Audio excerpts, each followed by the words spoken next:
Hello, hello, hello Facebook, hello à toutes. Je suis tellement ravie de vous retrouver aujourd'hui pour un contenu pépitas, comme d'habitude. On va parler du couple, on va parler des écueils du couple. Et si tu es une femme, si tu es en couple, si tu es mariée, si tu es, peu importe en fait, euh, la notion du couple, c'est quelque chose qui m'a beaucoup challengée, on va dire, par le passé. Ça a commencé très tôt. Enfin, très tôt, ça a commencé avec mon premier mariage, on va dire.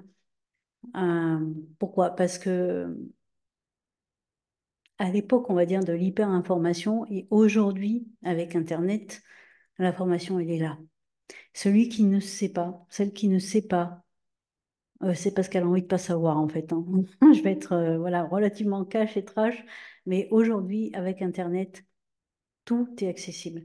Il y a les forums, il y a YouTube, il y a des tonnes d'accompagnement, des tonnes de programmes, des masterclass, et tout ce qu'on veut. L'information, elle est là. La personne qui ne sait pas, c'est qu'elle ne veut pas savoir. Voilà. Ceci étant dit, avant même d'être dans cette phase d'hyper-information, le premier modèle de couple que l'on a, ça va être le couple de nos parents. Et je parle bien du couple amoureux. Je ne parle pas du couple papa-maman, je parle du couple homme-femme que représentent nos parents.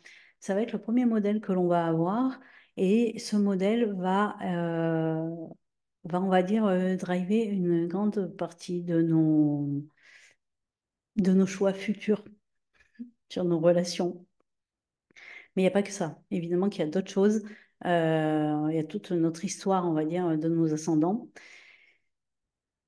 Mais, mais, il y a des écueils. Et du coup, moi, quand j'avais à peu près 24-25 ans, dans mon premier mariage, à l'époque, l'information, elle était, on va dire, dans les magazines, elle était euh, un petit peu à la télé, mais j'ai envie de dire beaucoup dans les magazines, hein, les magazines, les Marie-Claire, les Femmes Actuelles et tous les trucs comme ça. Et évidemment que dans ces magazines, il y a toujours genre des articles, des posts, on va dire, voilà, des articles sur, je sais pas moi, si tu n'as pas X rapports par semaine, bah, ton couple est en danger. Si tu t'endors dos à dos, alors ça veut dire que ton couple est en danger. Si avec ton partenaire, tu fais pas ci ou tu fais pas ça, alors ton couple il est en danger. Et en vrai, bah moi, je suis tombée dans ces écueils-là. C'est-à-dire que je suis passée d'une phase où en fait ça allait relativement bien à une phase à ah mais ça va pas du tout en fait. En fait, c'est le bordel, quoi. Mais parce que je m'identifiais à ces articles de magazines et tout, puis je me disais, ben, moi, je suis pas comme ça, moi, je suis pas comme ça, ah ben, lui, il est pas comme ça, alors, ben, notre couple, il est pas comme ça. Et donc, du coup, si on n'est pas comme ça, ben, ça veut dire que, du coup, on n'est pas, on n'est pas un bon couple. Hein? Ouais, voilà. Et du coup, on recommence à cogiter ce genre de truc, de dire, ben non, mais on n'est pas un bon couple, en fait, on n'est pas le couple idéal. Et évidemment que quand on commence à nourrir ce genre de questionnement, bah, qu'est-ce qui se passe? Loi de la manifestation oblige, et ben, ça concilie le truc. On fait que voir, du coup, après, on fait que voir les défauts de l'autre. On fait que voir tout ce qui ne va pas, plutôt que de voir ce qui va. Et, on se mange les murs. Et puis, on finit par se dire que vu qu'on ne sait pas la bonne personne, énergétiquement, inconsciemment, vibratoirement, on va créer des situations qui vont venir renforcer ça. Euh, et puis, ben, je sais pas, la séparation arrive ou X, Y chose, parce que justement, on ne comprend pas ce qui se passe en fait, parce que on est tombé dans un piège. En gros, on est tombé dans le piège d'une information qui est venue nous mettre devant les yeux quelque chose comme une espèce de d'Eldorado là.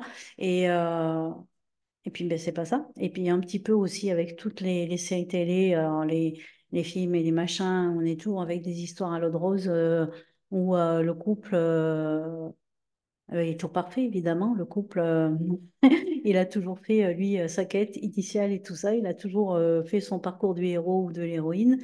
Et donc, du coup, à la fin, forcément, ils se retrouvent, ils se marient, ils ont beaucoup d'enfants ou pas. Et en fait, ce qu'il y a, c'est que la plupart du temps, ben, justement, on n'en est encore pas là. Je veux dire, c'est que justement, on reste dans cette phase d'idéalisation. Et, euh, et vu qu'on est comme ça, hyper informé ou hyper stimulé, et on finit par se dire, mais le couple idéal, du coup, c'est ça, c'est ça, c'est ça, c'est celui-là, c'est un tel. Non, non, en fait, non. Euh, non. Le couple idéal, c'est le couple que tu as envie d'avoir. Voilà. Indépendamment du couple de tes parents, que le couple de tes parents ait été le couple mythique que toi tu as envie de reproduire parce que waouh, maman est exceptionnelle, papa est exceptionnel, ils avaient une relation exceptionnelle, voilà, tu as grandi là-dedans et tu as envie de le reproduire parce que ça t'a nourri, parce que voilà, ok. Que tu partes à l'opposé parce que le couple de papa et maman c'était vraiment la mierdasse et que tu n'as pas envie de le reproduire, à toi de voir, mais tu es encore dans la réaction. Mais ton couple idéal, il peut être à mi-chemin entre les deux, il peut être complètement différent de ça. Ton couple idéal, c'est toi qui vas choisir de le construire. C'est toi qui vas choisir qu'est-ce que tu as envie de vivre dans ce couple et comment ça doit se passer. Quelles sont les émotions que tu as envie de ressentir, quelles sont les expériences que tu as envie de vivre. Il n'y a pas de bonnes ou de mauvaises expériences, il n'y a pas de... Voilà, vous êtes adulte, vous êtes consentant, vous faites ce que vous voulez. Euh, C'est hyper important. Hyper important de revenir à soi et de se dire, OK, oui, il y a des modèles. Oui, il y a peut-être des coachs, love, machin, qui nous disent ci, qui nous disent ça. Euh, OK. Mais n'oubliez pas que les personnes qui vous partagent, même moi d'ailleurs, hein, qui partagent des contenus, on a toujours des biais. On a toujours, oui, on a toujours des biais, on a toujours nos propres croyances ou nos propres élans émotionnels. Mais ramenez-vous à votre vérité, à ce qui est juste pour vous. Construire un couple, on va dire, qui fonctionne, qui marche sur le long terme, c'est un couple qui, avant tout, doit vous permettre, on va dire, d'être vous-même, qui vous permettre d'être équilibré, d'être safe, on va dire. Euh, que ce soit dans la sexualité, que ce soit dans la tendresse, que ce soit dans le libertinage, que ce soit dans n'importe quoi en fait. C'est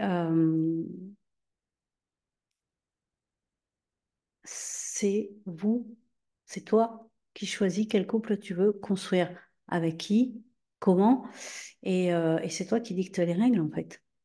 Il n'y a pas il n'y a pas de couple idéal. Il n'y a pas de couple idéal. Alors oui, tu vas pouvoir modéliser certains couples parce que peut-être que tu te dis que ça doit être trop bien, mais il y a toujours une partie que tu connaîtras pas en fait. Même un couple que tu connais très bien et que tu vois ensemble et que tu peux avoir envie de modéliser, il y a quand même une partie du couple que tu ne connais pas. Donc c'est important de revenir à toi et de vraiment te dire, mais moi, qu'est-ce que j'ai envie de vivre dans mon couple? Qu'est-ce que j'ai envie de vivre comme relation? Qu'est-ce que j'ai envie de partager avec mon ou ma partenaire? Qu'est-ce que j'ai envie d'expérimenter? Et qu'est-ce que je ne veux pas, surtout? Quels sont tes standards? Quelles sont tes limites? Euh, Qu'est-ce qui est OK pour toi? Qu'est-ce qui ne l'est pas? Et il n'y a pas de règles, il n'y a pas il y a pas de secret. Il y a juste, il y a juste apprendre à te connaître pour savoir toi, qu'est-ce qui a du sens pour toi, qu'est-ce qui est bon pour toi, qu'est-ce que tu as envie de vivre dans cette relation. Dans mon deuxième couple, j'ai failli tomber dans les mêmes pièges. C'était plus les magazines Marie-Claire ni rien, mais c'était justement ben, Internet, les coach love et tout ça. Et, euh, et quand je dis que j'ai fait tomber dans les mêmes pièges, eh ben, c'est que oui, voilà, je commence à voir que les défauts, que les trucs qui allaient pas et tout ça. Et, euh, Et puis c'est facile de se focaliser que sur ce qui va pas. C'est tellement simple. Et donc du coup, j'ai décidé il y a à peu près un an de ça, il y a un an pile, j'ai décidé, j'ai mis les choses à plat et je dis ok, qu'est-ce que moi je veux vivre dans ce couple?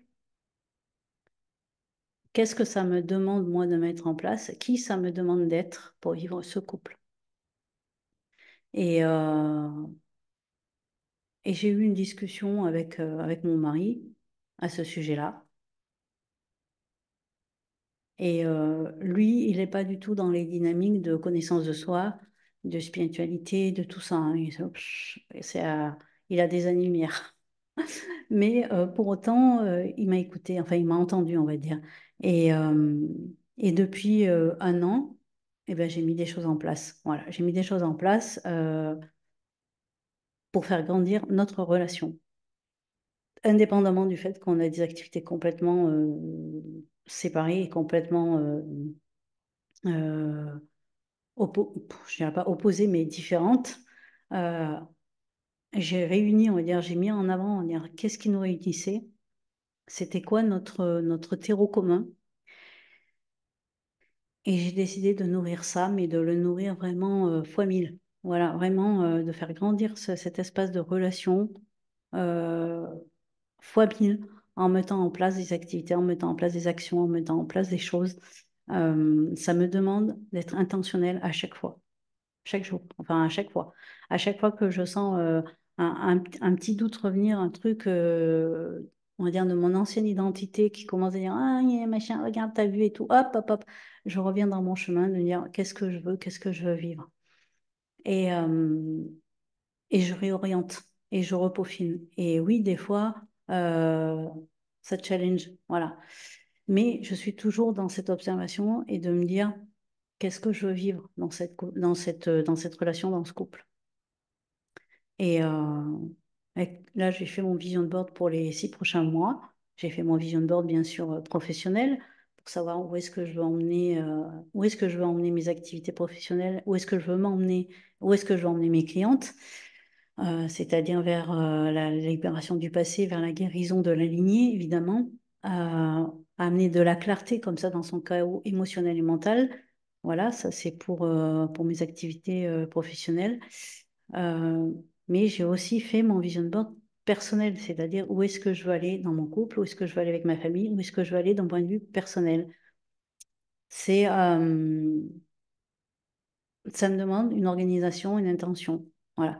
Si je veux partager des choses avec mon mari, ben, ça me demande de savoir son emploi du temps, genre ne pas prévoir un spectacle un jour où lui il travaille, par exemple, ne pas prévoir un super resto le jour où lui il est, je sais pas où.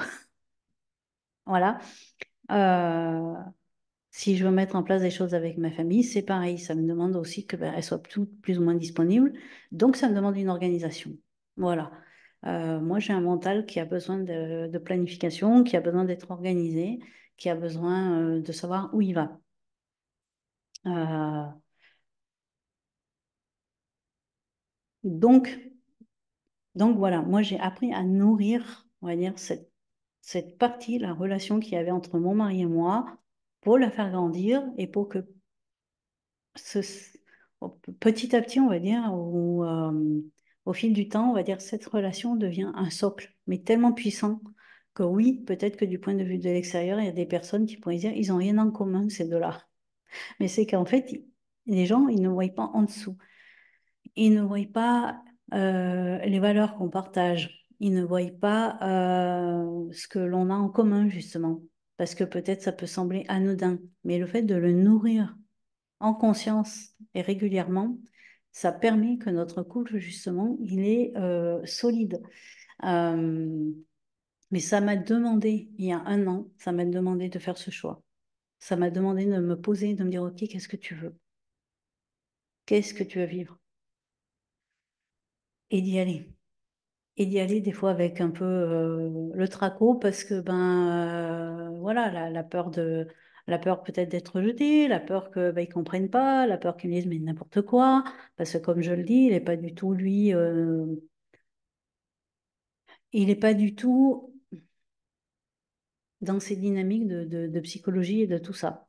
Donc, ça me demande vraiment d'y aller avec le bon sens, d'y aller d'une manière très terrienne, très cartésienne, euh,